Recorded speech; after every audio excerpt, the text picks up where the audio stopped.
इसमें अपन समरी और points to founder दोनों कवर करेंगे। ठीक है, पहला क्या है कि पहला वाला पॉइंट जो समरी का है वो यही बताया कि I D is equal to epsilon not D five by D T होता है। ठीक है, दूसरा बताया कि एक्सलेटिंग चार्ज जो होगा वो प्रोड्यूस करेगा इलेक्ट्रोमैग्नेटिक वेव्स को। ठीक है, तीसरा पॉइंट क्या है, तीसरा वाला जो हमारा पॉइंट है कि E M wave practically demonstrate by Hertz के द्वारा बताया गया था। ठीक है, चौथा पॉइंट क्या था बच्चों, चौथा देखो मैंने सबका समरी बनाया हुआ है कि nature of E M wave transverse होगा, ई और बी का दोनों का देखो जो फेज होगा, ई और बी का दोनों का फेस जो होगा वो हमारा सेम होगा। ठीक है, और यहाँ पे C is equal to E not upon B not भी होता है। ठीक है, जो कि इंपॉर्टेंट है। उसके बाद पांचवा पॉइंट क्या है, स्पीड ऑफ लाइट की बात करें थे तो C is equal to one upon under root mu not epsilon not होगा।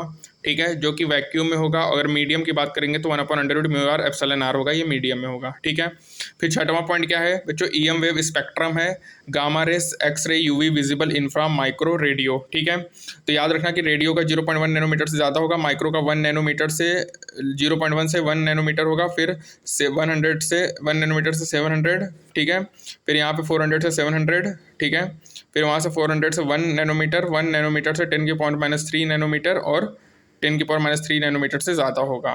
ठीक है, उसके बाद पॉइंट्स टू फाउंडर में जो इंपॉर्टेंट पॉइंट पहला क्या है कि जो हमारा ई एम वेव है वो ट्रेवल करेगा with speed of light in vacuum, accelerated charge particle radiate करेगा इलेक्ट्रोमैग्नेटिक वेव्स को।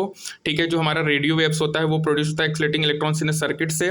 ठीक है, और याद रखना कि बच्चों जो इंफ्रारेड होता है उसमें जो फ्रीक्वेंसी लोअर होता है विजिबल लाइट से, वो वाइब्रेट केवल इलेक्ट्रॉन्स को नहीं बल्कि उस पूरे एटम्स और मॉलिक्यूल्स को वाइब्रेट करता है। ठीक है, और वाइब्रेशन की वजह से बच्चों उसकी इंटरनल एनर्जी बढ़ जाएगी और साथ ही साथ टेम्परेचर भी बढ़ जाएगा, इसलिए इंफ्रारेड वेव्स को अपन हीट वेव्स कहते हैं। ये इंपॉर्टेंट है, याद रखना कि जो हमारा इंफ्रारेड वेव्स होता है, infrared waves also called heat waves. ठीक है, इसको क्या कहते हैं बच्चों, इंफ्रारेड वेव्स को अपन हीट वेव्स भी कहते हैं। ये बात इंपॉर्टेंट है बच्चों। ठीक है, और चौथा पॉइंट क्या है कि जो सेंसर होता है सेंसिटिव ऑफ आराइज का, वो कॉन्साइड करता है centre of wavelength distribution by the सन।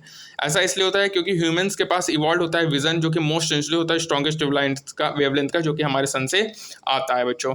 तो यहाँ पे देखो हमारा ये पॉइंट्स टू फाउंडर कंप्लीट हुआ, एनसीईआरटी की समरी भी पूरी हो गई, तो हमारा ये ई एम वेव का कॉन्सेप्ट कंप्लीट हो गया। धन्यवाद।